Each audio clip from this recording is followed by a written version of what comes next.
One thing that really bothered me when I first put all of my stuff together, because I wanted to build my studio at home so I could record myself, make my own music and whatnot, was I got everything, but then I didn't know what to do with everything. Uh, all the instructions for everything else is pretty straightforward. Knew what to do with that. Knew what to do with my interface, my monitors, my MIDI keyboard. Pretty easy stuff, but I didn't really know what to do with my DAW. So I figured I would kind of just show the very basics of what to do with your DAW once you kind of get it open and you get it downloaded, get your license and whatnot up and running. And then basically you'll come to a screen that kind of looks like this. This is Studio One. This is what I use. There are multiple different DAWs out there. This is what Studio One's going to look like, or at least Studio One Artist. So I just kind of want to jump in and show some basic stuff to just kind of get you going, because you might already be thinking, well, I already know what I've got to write down. I already know what I want to record. I just need to know how to do it, because frankly, it's a little confusing when you bring up a fresh session and you're just looking at stuff that you have no idea what it means. So let's go ahead and jump in. From this page, this is basically your home page. You just opened up the DAW. This is what's going to be there. So we're going to hit new. Don't really need to worry about any of this. If you use Studio One, you'll know exactly what all this stuff is eventually. But if we're just starting out new, we're just going to stick with blank slate. Hit OK. And here we are to a blank DAW session. So first things first, let's go ahead and go over just some basic buttons and what they all kind of do. So down here, we have basically our tempo and our metronome. So your tempo is basically what the BPM of your song is going to be. You can change that by just clicking on it, right, and changing it to whatever number you need. Right here is going to be whenever you have music playing or anything kind of playing back. This will be level as well. Just kind of show basic levels or volume. Your timing, which you can change. This is more of an advanced thing, but you can change what your timing is, and the bars will kind of change basically.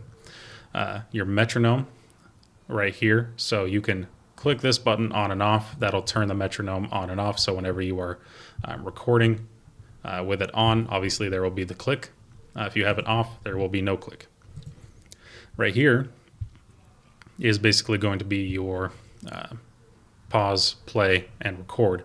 So you've got stop or pause, you have play.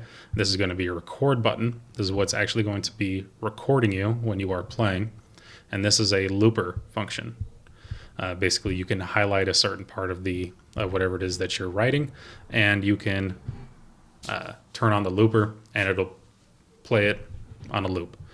It's really helpful for if you're trying to figure out a lead that you want to put over it, or an overdub, something like that. So that's pretty much it for this section. Everything else is kind of going to be more advanced. Now on to basically the timeline, everything right here. So completely zoomed out. Right here is basically going to be the timeline.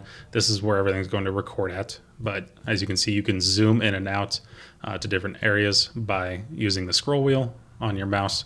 You can also use this scroll bar down here. But basically, these are going to be your bars. So you got bar 1, 2, 3, 4, and then your individual counts in between. Pretty simple stuff. I usually always start at 2 and then have my count in go until the next bar. So if I were playing at the BPM of 120, you would have the 1, 2, 3, 4, and then you would start playing. So on and so forth. So there's that. Everything up here, this is all going to be a little bit more advanced. There are some other channels that really go over this stuff very well. I would recommend watching Creative Sauce. He has a lot of videos on Studio One and other DAWs and kind of what all of these do. The only one that I will really suggest knowing is this button right here. If you're using Studio One, this is called Snap. It makes it a lot easier to just kind of get to where it is that you need to be at. As you can see, if I'm on here, I'm clicking on in between these markers. But if you have snap, it will automatically drag you to a marker. As you can see, it dragged me to this one in here. But if you're trying to get back to where you want to be at, it'll automatically snap you back to the closest marker. Very helpful. So with all of those ones out of the way, we're going to open up tracks. Now, this is pretty much going to be for plugins. I don't really do recording amps at all, so I couldn't really tell you much about that. But over here, I have Archetype Petrucci that we're going to open up. So basically, I'm just going to click it, drag it over here. It will automatically create a track, so you don't need to worry about that. You could also right-click, add track. Add track mono is what you would want to do. So you can add track mono, and then you can basically add the plugin to that track as well. It'll do the same exact thing. I just prefer to do it this way. It's a lot easier because you just drag, drop, opens it immediately up. So now that we're here, we have our track open. We have these 4 buttons right here. What do they do? So we have M, which is mute, pretty self-explanatory. Mutes the track, you can't hear it. You have S for solo, which mutes every other track, only allows you to hear this track. This is more stuff that you're going to be using when you have pretty much a song kind of done, and you have multiple tracks of different instruments, and you want to hear what's going on in this track. This is going to be record. This is basically going to allow it that even if you were to hit record down here and you didn't have this selected, it's not going to record anything. So you do always need to have this button selected, which is going to allow you to record this track and this channel. And basically this one right here is basically going to be monitor, which will allow you to hear what's coming out of the monitors. Basically hear yourself playing out of the monitors. Pretty much the last section I'm going to go over is mixing, basic mixing. One thing that you would need to know about is double tracking or quad tracking. So we're going to make up another channel, and we're going to turn these into channel left and channel right. And now that I have my mixing tab open, which has the 2 channels and also has our main bus. So over here are 2 channels. Right here is basically going to be our pan. As you can see, they are currently panned center, which you do not want, which will give you a mono effect if you were to keep it this way, and it does not sound good at all. So you can select this and just kind of drag it to wherever you want to. We have hard left, hard right. If you want to change the actual number without having to drag it, you can click right here, type in L or R for left or right, and then an individual number. So we'll go L 75, and that will bring us to pan left at 75%. From here, basically, you're just going to record and get going. So now you have this one open, you have your guitar plugged in, you can basically go, hit record, and kind of just show what that is like. So right here, like I said, I always start at the 2, and then my count in will be until the 3, and then we'll go, which would sound like this. So back to the 2. Now if we were to hit record, as you can see, nothing was really happening. The marker was just moving. Nothing else was happening.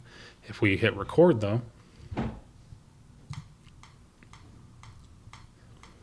basically this is what would be happening. If you were playing, it would be recording your wavelength along here and so on and so forth. And then to stop the recording, you just hit space. And then if you were playing something, there would obviously be the recording in here, but there's not. So we're just going to delete that. Nothing else really to go on about that. That's pretty much it. So that's kind of just some basic stuff to kind of get you going. There's not really much else to kind of know. Everything else is a little bit more advanced. Like I was saying, I would watch Creative Sauce. He has a lot of good videos on this stuff, especially going deep dive into Studio One or other DAWs as well, and just kind of what all of these individual things do. But hopefully if you found this informational, then you can give me a like and a subscribe. If you have any questions, you can put them down in the comments and I'll try and answer them for you. Other than that, have a good day.